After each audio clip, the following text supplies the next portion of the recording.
The metric most people pay attention to in training is probably their heart rate. But nowadays, in most running watches, a heart rate monitor is built in as well. In this video, I'll give some tips about how to slow down your heart rate, especially for beginners. And if you're already paying attention to your heart rate anyway, we will dive into the topic on how to train effectively with heart rate zones as well. If you aren't familiar with heart rate zone training, this guide is a perfect starter for you. Stick to the end of the video and learn how to determine your heart rate zones and the benefits of training in each zone. If you have been training for a while, you probably already have a running watch to measure pace, distance and time. Most training watches have the option to connect to a heart rate monitor, and many of the newer models have one built in right into the watch itself. My first word of advice though is to buy a separate heart rate monitor, chest or arm. It is far more accurate and direct, especially when you're running in higher effort zones like zone 3, 4 and 5. Your watch heart rate monitor has most often difficulties measuring it fast or precisely. Of course, there are some exclusions in high-priced or exclusive watches.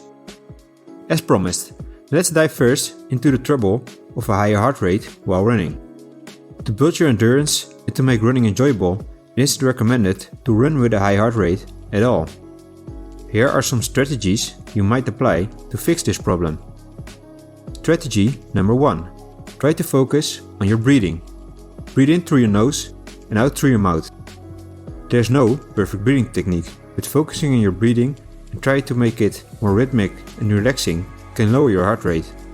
Besides this, you should of course not push yourself, but rather slow down your speed. Paying attention to your breath, breathing in and out distracts you from pushing yourself too much and make you more relaxed. Strategy number 2. Invest time in base endurance training or cross training first. Speaking of low heart rate training, this particular strategy is not a quick fix, but will provide the most significant and long-lasting effects.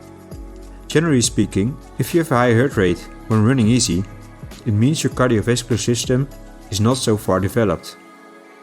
In order to develop it, you need to spend a considerable amount of time running to improve it. So take time to build your aerobic engine. It may take several weeks before you see some improvements. Instead of running, you can choose to cross-train in another sport first. For example, by cycling or stepping on a cross-trainer. Of course, there are many other options like swimming, etc. Strategy number 3. Switch runs to a run walk or power hike. Taking walking breaks or even switching running to fast walking, aka power hiking, can help you catch your breath and allow the body to deliver oxygen-rich blood to the muscles more effectively.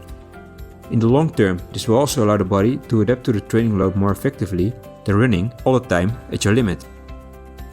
This is where you need to forget about your ego. And remember, it's the low heart rate training that develops endurance, not high intensity.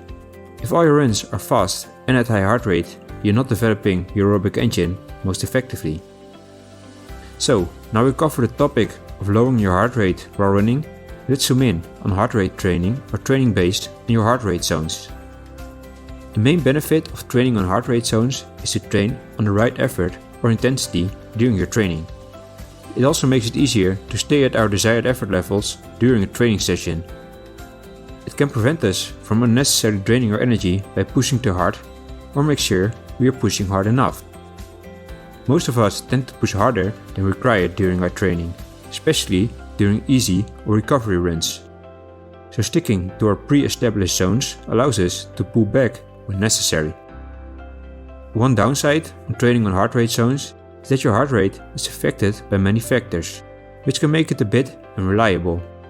But based on experience, you can already determine what the influence of some factors are, and how much it varies on a daily or weekly basis.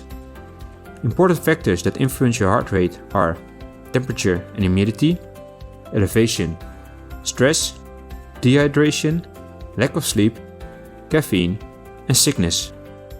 Now that we have an idea on the benefits and limitations of heart rate training, let's calculate our heart rate zones. Heart rate zones are often calculated by using your maximum heart rate value. Your maximum heart rate is determined mostly genetically. There's not much to do with how well you are trained. The maximum heart rate can change 20 to 25 beats per minute between individuals. Therefore, you should determine it for yourself. Although the best way to determine your heart rate zones is by a VO2 max test on the treadmill. This way it's executed by a physiotherapist and is the safest and most accurate option. The cost of such a test range between $100 and $250 though, but it is in my opinion really worth it.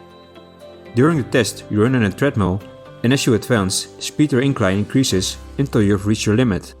Other data is also collected, such as rate of lactate buildup in your muscles and oxygen intake. This will provide you with not only maximum heart rate data, but also your lactate threshold and aerobic and anaerobic zones.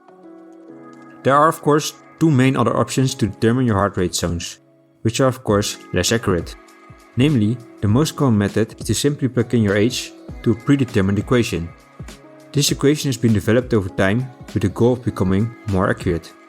The most recent, most accurate one yet that I know is 211 minus 0.64 times your age. The other option to calculate your maximum heart rate is by a field test maximum heart rate. If you're fit and healthy, or your physio gives you the okay, you can do a field workout that gets your heart rate up to maximum intensity.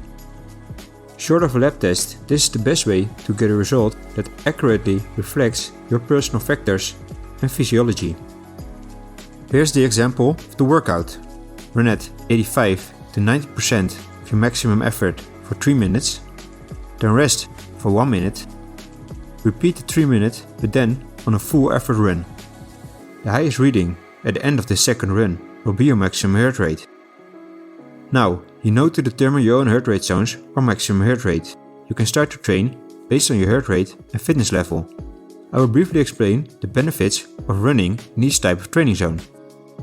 A typical training plan utilizes multiple training zones. You won't train in each zone for an equal amount of time though. Most of our training should be done in zone 1 and 2 to build your endurance. A good rule of thumb is to train 80% of the time in zone 1 and 2 and 20% of the time in zone 3 or higher. Let's zoom in on the different zones. Zone 1. This is your recovery or easy zone. It is roughly between 50 and 65% of your maximum heart rate. This zone might be used for easy and recovery training days, warming up or cooldowns. You already train your endurance in this zone as well. Looking at zone 2, your aerobic/base zone, from 65% to 75% of your max heart rate. This zone is used for longer training sessions. You can sustain this basic effort for many miles, yet still have a chit-chat a little bit, with your workout partner for example. In this zone, you train your aerobic capacity best. Zone 3, your tempo zone. It ranges from 75% to 85% of your max heart rate. This is a zone where you push the pace to build up speed and strength. Conversation is reduced to single words. It is still an aerobic effort though, so this zone is good for longer intervals as well. Looking at zone 4, your lactate threshold zone. This is a bit of a hard zone. It ranges from 85 to 88% of your max heart rate. In this zone, your body is processing its maximum amount of lactic acid as a fuel source. Above this level, lactic acid starts to build up quickly, which makes your muscles fatigued. Training in this zone helps your body to develop efficiency when you're operating at your maximum sustainable pace. And in this zone, you also train your body in getting rid of lactic acid effectively. One downside of this zone is that it's hard to maintain and stay in this zone because it is quite thin. If you don't measure maximum heart rate properly or your training zones and you don't have a proper heart rate monitor, it's hard to train in your lactate threshold zone because or you're not pushing hard enough and you slide back to your tempo zone, or you're pushing too hard where it becomes an anaerobic zone in zone 5 where you're training different systems. Looking at zone 5, your anaerobic zone. This zone ranges from 90% of your maximum heart rate and above.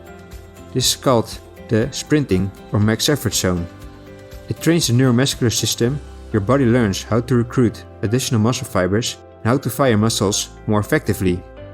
You also train like speed intervals and gain speed in this zone. It's good to mention that for better trained athletes, zone 1 usually shifts a little bit more upward to 60 to 70% of your max heart rate and zone 2 to 70 to 80%. So this means that your zone 3 starts at 80% instead of 75%. Your body is used to a high heart rate and oxygen consumption already at relatively slow paces. Hopefully this video will help you train better with heart rate and help you to maintain a proper heart rate and the right intensity during your runs. If you have any questions related to the topic, training based on heart rate, please feel free to ask down in the comments. And as always, if you still go out there, have fun and get on the run.